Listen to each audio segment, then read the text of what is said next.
Of course, the mother smells that urine is very sweet because of love. So love means unconditional service for the happiness, for the fulfillment of the object.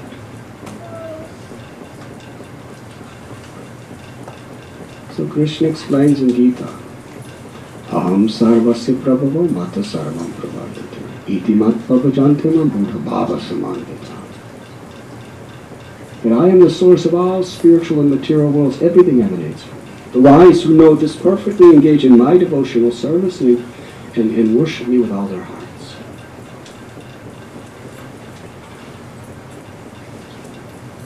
When we awaken our natural, eternal, dormant love of God, then we see everything in relationship with God. Then there is spontaneous, natural, unconditional love for everyone. Because we see that everyone is part and parcel of Krishna. Some are in enlightened states and some are in very much diseased states. If your beloved mother has a disease, do you hate your mother or do you hate the disease? You hate the disease because it's torturing your poor mother, but you love your mother. So there are three modes of material nature: goodness, passion, ignorance. And their different intermixtures create so many different types of consciousness. A person who's cruel, harsh, demonic, selfish, egoistic. What does that mean? That means a pure part of God, an eternal brother and sister, is somehow or other infected by this disease of ignorance. They have forgotten who they are, they've forgotten their relationship with God, and they're acting in sometimes the most abominable way. But if you love God, you love them also. If you love God, you may hate the disease, but you feel compassion for the person who is diseased.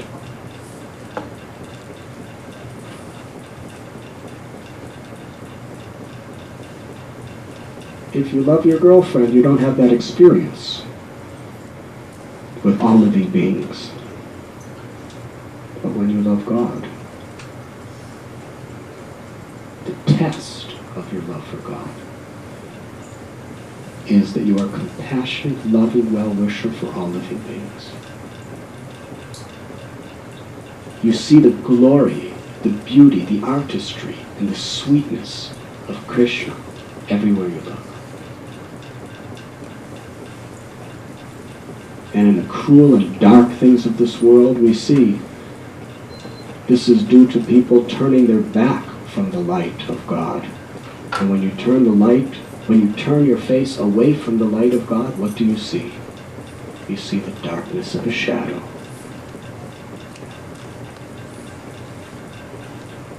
The cruelty, the pains of this world are due to people turning away from God and just seeing darkness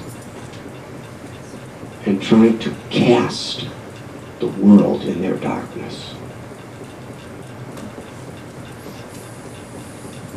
But when we turn around, we see light. There is no darkness in the sun. There is no darkness in God, in Krishna. Darkness is a result of ignorance. Ignorance means forgetfulness of Krishna. Turning away from Krishna.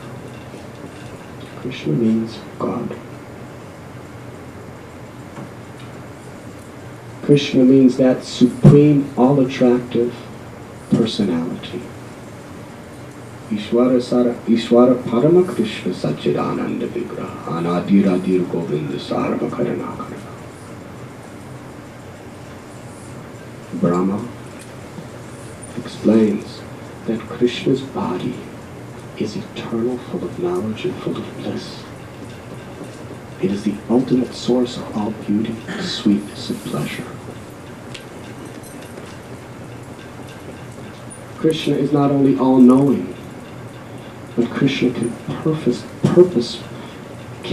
perfectly and intimately reciprocate with every living being's love fully. That's God. You and me, some of you are married men, can you perfectly, intimately fulfill all the desires of your wife at all times? Anybody? Ladies, can any of you claim you have husbands of that nature? No doubt they're noble and they're trying.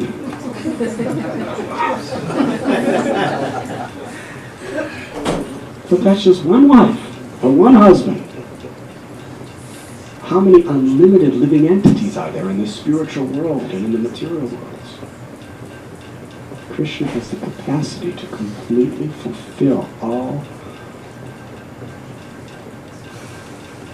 the desires of the hearts of every living entity. That is Krishna. That is God.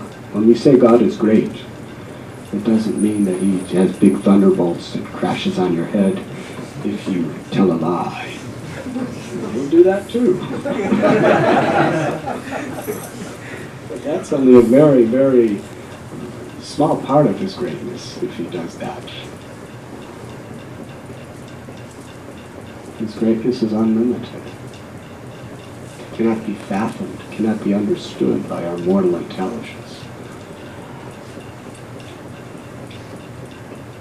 It is said by one great poet, the description of God and his glories, to describe, is like a bird trying to cover the expanse of the entire sky. He will.